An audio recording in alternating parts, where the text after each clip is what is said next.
innovating innovation. Here's a little map. Now, along the horizontal line, we move from a world of low uncertainty to high uncertainty. And on the vertical axis, we ask a question. How far could we get away with doing what we've always done? And how far do we need to change? Now, if you ask most organizations, where are you on that map? They're probably going to say something like this. Don't be stupid. Of course the world's changing. We can't stand still. We have to innovate. And that, of course, drives the messages you see on their websites and the publicity that surrounds this belief in innovation. That's fine. Everyone wants that.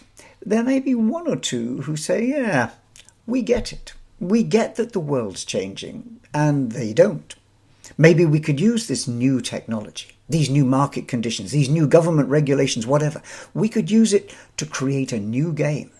It's a kind of wizard approach, rewriting the rule book. But I'd like to suggest that those sorts of positions are very positive.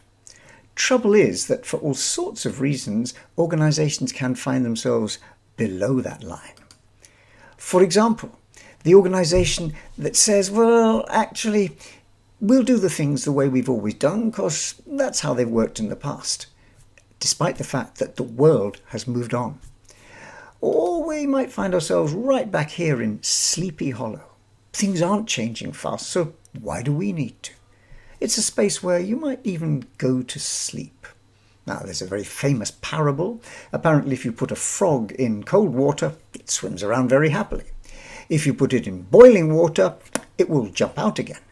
But if you put it in cold water and gradually boil that water, the frog kind of goes to sleep and boils to death. Now, whether that's true or not, it's a powerful metaphor for the kind of situation we have in this corner.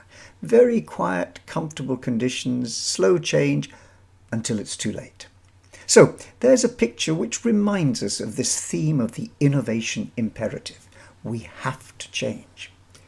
But actually, what we're really talking about isn't just change, innovation. It's changing our approach to innovation, our innovation model. Let's think of an example. IBM. Now, back in the 1960s, this was very much one of the wizards we saw in that previous picture. Essentially, one of the entrepreneurial leading companies which changed the industry, wrote the rule book. Just like Henry Ford helped to create the car industry, IBM transformed the emerging computer industry. Their equivalent of the Model T was something called the IBM 360, a huge mainframe computer. But it's the kind of thing that basically every organization in a reasonable size would want. In fact, there was a very famous phrase for the time, you don't get fired for buying IBM. And of course, behind this was a huge commitment to innovation. Lots of technical research, lots of market research, trying to innovate and keep ahead of a growing market. So successful was IBM that they're featured in a book. They are quite literally a textbook example of how to do this. The book in question is called In Search of Excellence. You can still find it on Amazon. And basically, the premise is very simple. It documents a number of cases and says, if you try and copy these companies, you can't go far wrong.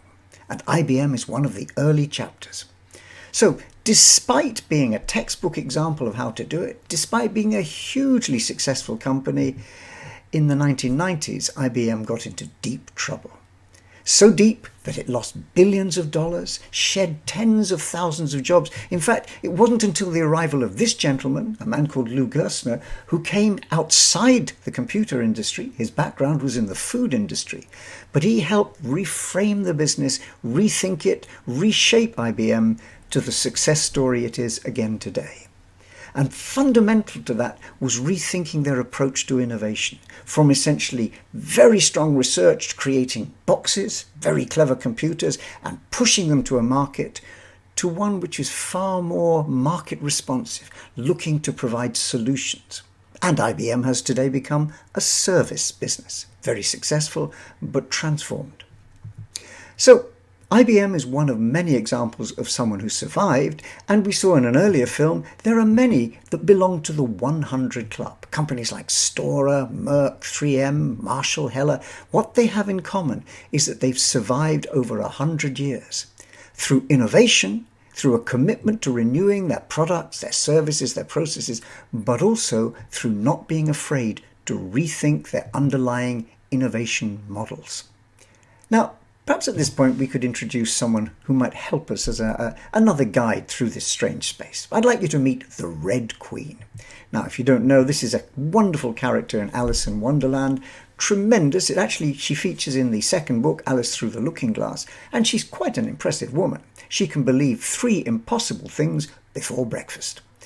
But if you did happen by some strange chance to meet her, great, but do avoid playing chess with her. For 3 very good reasons. Number 1, she keeps changing the rules. You think you're playing chess, she's changed the rules of chess as you know them. And number 2, she keeps changing the game. You think you're playing chess, she's moved the game to something else. But the really important reason why you shouldn't play chess with her is this kind of stuff is totally normal in her world.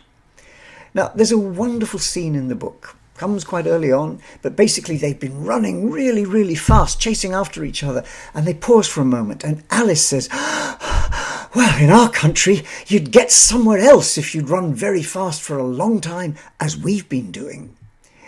To which the Red Queen says, in a sort of haughty way, "That's a slow sort of country. Now here, you see, it takes all the running you can do to keep in the same place. If you want to get somewhere else, you must run at least twice as fast as that." Now, it's a metaphor, but a powerful metaphor for the kind of world we find ourselves in today.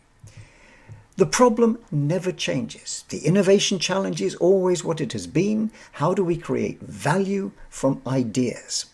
But the context changes. And in particular, we're in a world today which is full of multiple, simultaneous sources of change. Things like technology and the sheer explosion of knowledge. We actually have no idea how much knowledge is out there in the world. We have one measure, which is how much new knowledge is produced, because we measure research and development investment. And roughly speaking, because it's not an exact number, around the world today, every year in the public and private sector, new R&D is spent at the rate of $1,600 billion. That's a vast amount every year. And of course, it's not just an explosion of knowledge, it's also something that's globalized.